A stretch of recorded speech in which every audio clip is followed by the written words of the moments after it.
Je veux venir sur un événement qui m'a beaucoup marqué cette semaine. C'est l'acquittement d'un homme qui était en procès pour avoir eu une relation sexuelle avec une enfant de 11 ans. Et cet acquittement est absolument incroyable. Évidemment, heureusement, le procureur se pourvoit en appel. Vous savez, le procureur, il dépend des consignes qu'il reçoit du ministère de la Justice. Personnellement, j'ai jamais été pour que les procureurs soient indépendants, c'est-à-dire décident tout seuls ce qu'ils vont poursuivre ou pas. Bon, il faut qu'ils agissent dans le cadre d'instructions générales, ce qui est le cas aujourd'hui, et pas d'instructions particulières. Mais le procureur, pour moi, c'est l'avocat de la société. Et par conséquent, la société ne s'exprime qu'à travers le pouvoir politique. Alors, on est content ou on n'est pas content, et on peut d'ailleurs le dire dans son bulletin de vote, mais on remet la justice à la portée, à la disposition des citoyens de cette manière. Je fais cette petite parenthèse parce qu'à chaque occasion, il faut rappeler les principes qui sont en jeu dans une république, sinon on ne sait plus de quoi on parle, et la première émotion emporte tout. Bon, dans ce cas, le procureur a fait appel de la décision, heureusement. Mais c'est la discussion qui a eu lieu après qui m'a paru incroyable. C'est qu'on s'est mis à discuter de l'âge auquel une personne peut donner son consentement pour une relation sexuelle avec un adulte. Alors, c'est curieux comme discussion. Pourquoi? Parce qu'il y a une majorité sexuelle dans notre pays. Elle existe, elle est fixée à l'âge de 15 ans. D'accord? Qu'est-ce que ça veut dire d'imaginer qu'avant ça, il puisse y avoir un âge où un enfant exprime un consentement à une relation sexuelle? Alors on peut discuter l'âge de 15 ans, mais qu'est-ce que ça veut dire d'imaginer qu'il y a un âge de majorité sexuelle et un âge auquel on peut quand même consentir à une relation sexuelle avec un majeur? C'est absurde. Et ça nous renvoie pas simplement au dégoût que nous inspire ce type de situation, mais à la réflexion qu'on a sur qu'est-ce qu'un enfant. Et à partir de quel moment on n'est plus un enfant, mais un adulte. Alors on sait qu'il y a des étapes. L'être humain est un processus, se construit. Il se construit à travers des expériences dans le premier âge, une accumulation de savoir, qui est en même temps un processus d'individuation, c'est-à-dire de capacité à décider par soi-même de ce qu'on veut, de ce qu'on ne veut pas. C'est le processus fondamental de construction de l'être humain, c'est un processus d'émancipation par rapport à tout ce qui relèverait purement et simplement de l'instinct ou de la pulsion.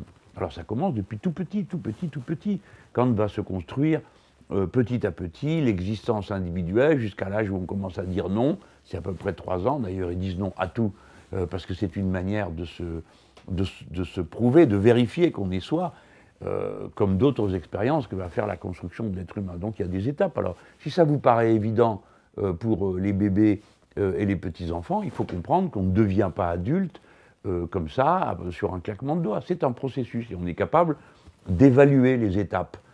Tout le monde sait qu'il y a l'enfance, tout le monde sait qu'il y a l'adolescence, tout le monde sait que c'est pas pareil l'état de construction d'un jeune être humain avant et après la puberté. Tout le monde sait ça.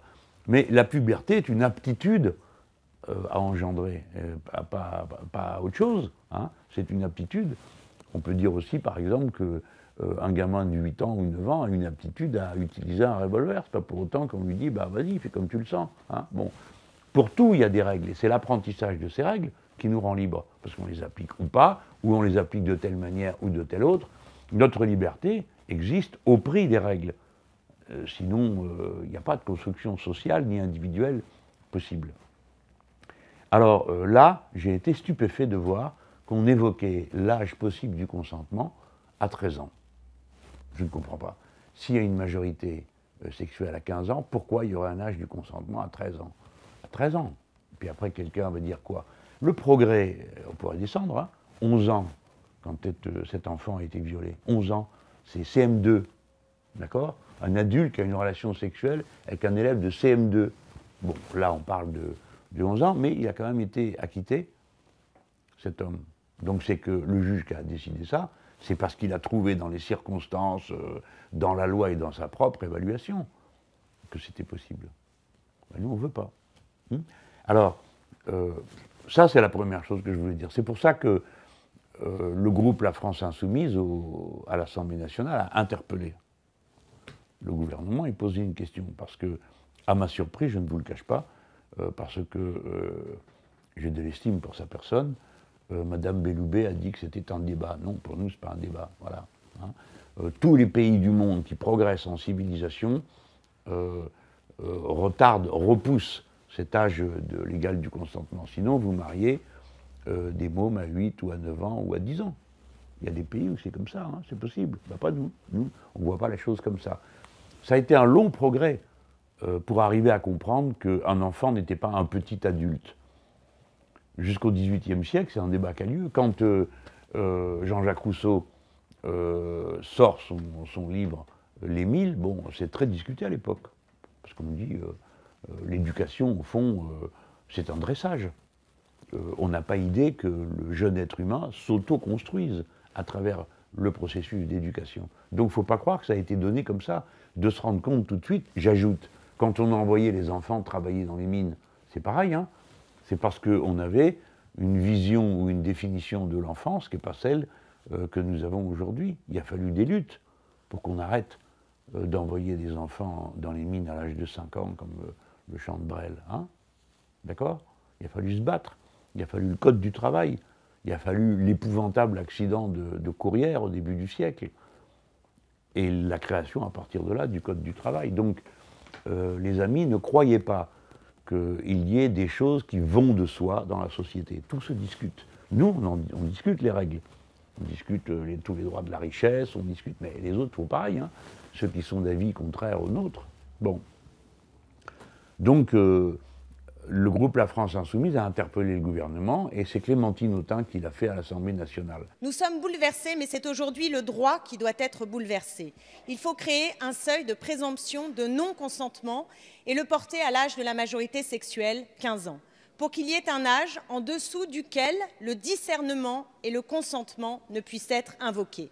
Et vous savez, on a été heureux de voir que tous les bancs ont applaudi à la fin de son intervention, qui montre qu'il y a un très large consensus dans cette Assemblée sur ce sujet. Ça, c'est une bonne nouvelle. Saurez-vous les entendre, nous entendre, et proposer une loi protégeant les enfants et les jeunes de moins de 15 ans contre les violences sexuelles? Je vous remercie. Merci, Madame la députée. Nous autres, on doit créer des consensus positifs, d'accord? Bien sûr, on va à la polémique, on ne doit pas avoir peur de la polémique, on sait que c'est elle qui fait réfléchir, parce que quand tout le monde est d'accord, hein, plof, plof, plof, bon, on connaît. Mais on doit aussi, à chaque occasion, essayer de construire ou d'exprimer des consensus positifs. C'est important pour nous de faire apparaître que sur tous les bancs de l'Assemblée, tout le monde est d'accord pour dire ce qu'a dit Clémentine Autain, à savoir qu'on ne voit pas pourquoi on distinguerait la majorité sexuelle de l'âge du consentement. Voilà. Alors je termine sur le sujet en vous disant, vous avez remarqué, hein, quand nous avons proposé que la majorité civique soit à 16 ans, c'est-à-dire qu'un jeune qui, à 16 ans, peut déjà avoir l'autorité parentale, qui peut déjà, puisque 16 ans c'est la fin de la scolarité obligatoire, aller travailler et voter pour les élections professionnelles. Hein. Alors ça, on nous a dit, ah, non, non, non, c'est trop tôt, c'est pas possible, ils n'ont pas la tête à l'endroit, etc. Les mêmes, pour certains d'entre eux, vont aller dire, ah oui, oui, mais l'âge du consentement à une relation sexuelle avec un adulte, c'est 13 ans. Hein. Donc, permettez que quand même, à cet instant, je souligne l'aberration des répliques qui nous sont faites, des fois, de gens qui ne se soucient pas trop de cohérence. Hein. Mais nous, si, justement, on s'en soucie. Et c'est la raison pour laquelle nous ne pouvons pas être d'accord avec l'idée d'un âge du consentement qui soit différent de celui de la majorité sexuelle. Voilà.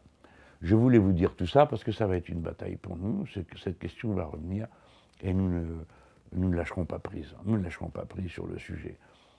On a le droit d'être un enfant et on a le droit d'être protégé et on a le droit d'être éduqué, protégé, parfois même contre ses propres pulsions. Parce qu'il ne s'agit pas de dire qu'un jeune qui a passé l'âge de la puberté ne connaît pas de pulsions sexuelles, c'est fait partie de sa propre construction. C'est la maîtrise de tout ça qui est l'enjeu de l'éducation. Et c'est à nous, adultes, de fixer des règles. C'est terrible, hein, parce qu'il faut fixer des règles. On n'est pas sûr de notre coup, hein, chaque fois qu'on en fixe. mais il faut en fixer parce que notre monde est nécessairement un monde dans lequel on évolue entre des règles. On ne cessera de rappeler que la liberté absolue, c'est la liberté du plus fort. C'est quand il y a une règle que la liberté de chacun peut évoluer à l'intérieur de la règle si la règle le rend possible. Je vous le rappelle parce qu'il n'y aura pas une occasion où on ratera le moment de faire de la philosophie politique.